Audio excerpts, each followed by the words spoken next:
Merhaba, ben Mehtap. Bu kanalda dünyanın en eski efsanelerinden zihnin en karanlık derinliklerine gideceğiz. Karanlık psikolojiden bilinmeyenlerin sır perdesine kadar seni bilinmeyene doğru bir yolculuğa davet ediyorum. Hazırsan başlayalım.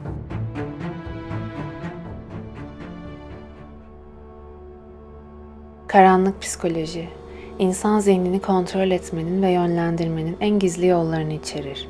Çoğu zaman bu yöntemler fark edilmeyecek kadar ustaca uygulanır. Bir ilişki, bir arkadaşlık ya da iş ortamında. Belki sen de bu oyunlara maruz kaldın. Şimdi gel en tehlikeli 5 karanlık psikoloji tekniğini derinlemesine inceleyelim. Belki de kendi hayatında gördüklerine bambaşka bir gözle bakacaksın. Gaslighting. Gaslighting en sinsi manipülasyon tekniklerinden biridir. Birisi seni sürekli yanlış hatırlamakla, abartmakla ya da hayal görmekle suçlar. Örneğin açıkça duyduğun bir sözü inkar ederler. Ben öyle bir şey söylemedim ya da yaşadığın bir olayı küçümserler. Sen fazla hassassın, kafanda kuruyorsun. Zamanla kendi hafızana güvenemez hale gelirsin. Kendi algını sorgulamaya başlarsın. Acaba ben mi yanlış hatırlıyorum diye düşünürsün. Bu yöntem kurbanı zihinsel olarak yıpratır ve manipülatöre daha bağımlı hale getirir. Çünkü gerçeği artık yalnızca ondan öğrenebileceğini sanırsın. Gaslighting'in en korkunç yanı şudur. Kurban çoğu zaman kendi akıl sağlığından şüphe etmeye başlar. Love bombing. Aşırı ilgi ve sonrası soğukluk da diyebileceğimiz love bombing yani aşk bombardımanı özellikle ilişkilerde kullanılan bir tekniktir. Başta sana inanılmaz bir ilgi gösterirler. Mesajlar, hediyeler, iltifatlar seni göklere çıkarırlar.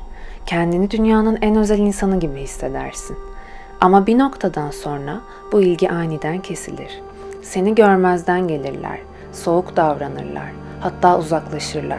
Ve sen baştaki yoğun ilgiyi geri kazanmak için daha çok çabalarsın. Love bombing'in amacı seni kendi ilgilerine bağımlı hale getirmektir. Sen artık kendi değerini onun onayına bağlarsın. Silent treatment yani sessizlikle cezalandırma. Belki de en ağır psikolojik şiddet yöntemlerinden biri. Bir anda iletişimi keserler. Günlerce, haftalarca sana tek kelime etmezler. Hiçbir açıklama yapmazlar. Seni yok sayarlar. Sen neyin yanlış gittiğini anlamaya çalışırsın. Acaba yanlış bir şey mi söyledim? Onu kıracak bir şey mi yaptım?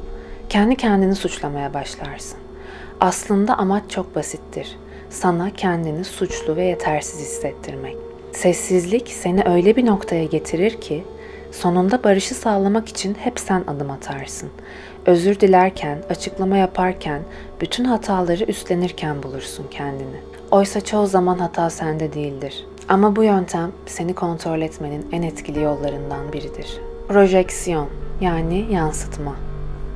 Manipülatörün kendi yaptığı hataları senin üzerine yüklemesidir. Seni sürekli suçlar. Kendisi yalan söylediği halde seni dürüst olmamakla itham eder. Seni aldattığı halde sürekli kıskançlık yapar ve seni sadakatsizlikle suçlar. Bu noktada tuzağa düşersin. Çünkü kendini sürekli savunmak zorunda kalırsın. Enerjini kendi masumiyetini kanıtlamaya harcarsın. Ve bu süreçte asıl suçlu olan kişi ve asıl problem gölgede kalır. Projeksiyonun gücü şuradadır. Sen ne kadar çok kendini savunursan o kadar çok manipüle edilirsin. Üçgenleme yani üçüncü kişiyi kullanma. İki kişinin arasına kasıtlı olarak üçüncü bir kişi sokulur. Bu bazen bir eski sevgili olur, bazen bir arkadaş, hatta aileden biri. Amaç kıskançlık ve rekabet yaratmaktır. Başka biri senden daha değerli mesajı verilerek özgüvenin sarsılır. Sen sürekli kendini kanıtlamaya çalışırsın. Ama bu yarışın kazananı yoktur. Çünkü manipülatör gücünü senin güvensizliğinden alır. Böylece seni tamamen kontrol altına alır. Üçgenleme ilişkileri içten içe çürütür. Kurban ise çoğu zaman bunun farkına geç varır. Karanlık psikoloji görünmez bir silahtır. Hiçbir yara izi bırakmaz ama ruhunda derin yaralar açar. Çoğu zaman bu tekniklerin kurbanı olduğunun farkına bile varmazsın. Şimdi düşün. Gaslighting, love bombing, sessizlik, yansıtma veya üçgenleme. Sen bu karanlık oyunlardan hangisine maruz kaldın? Cevabını yorumlarda paylaş. Belki senin cevabın bir başkasının gözünü açar. İçeriğimi beğendiysen kanala abone olmayı, videoyu beğenmeyi ve yorum yapmayı lütfen unutma. Şimdilik hoşça kal.